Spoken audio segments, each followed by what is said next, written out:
કાનાભાઈ જાતે નિર્ણય કરે અને મન ફાવે અધિકારને ધમકાવે, આ કેટલું યોગ્ય? કોને કોને ધમકાયા હજુ?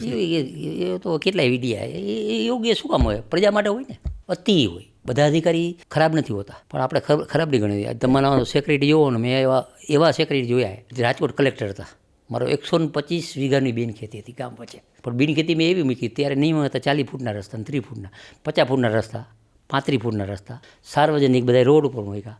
મેં એક પૈસો નથી આપ્યો, એની મેરા ઘરે ફાઇલ આવી ગઈ. એવા અધિકારી છે ડૉક્ટર રાજેન્દ્ર, એવા ઘણા અધિકારી હારા છે. કોઈ કલેક્ટરને ખખડાયેલા ખરા તમે? એ તો ગણી તો કેટલું મેળ ન પડે, એ તો બધું રૂટીન છે. મારે કોઈએ કહ્યું લાકડી લઈને બી કલેક્ટરની પાછળ ભાગેલા. એ કોરોનામાં માણા મરતા હતા, શમશાનમાં જઈ ગયા નહીં, દવાખાનામાં જઈ ગયા નહીં. તો જિલ્લા પંચાયતનું એક આખું ભવન તૈયાર થયું હતું, એટલે મેં કીધું અમને અહીંયા એક સેન્ટર કરવા દો, અમારે નોખા ન કરવા.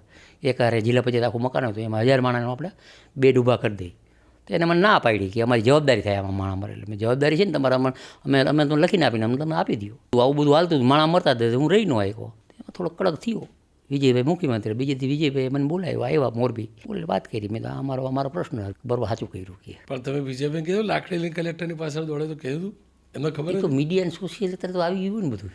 મેં કીધું ને, મેં દોડાવ્યો ખરો.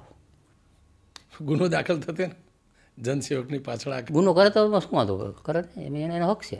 જામીન પર છૂટાઈ જાય, છૂટી થઈ જાય.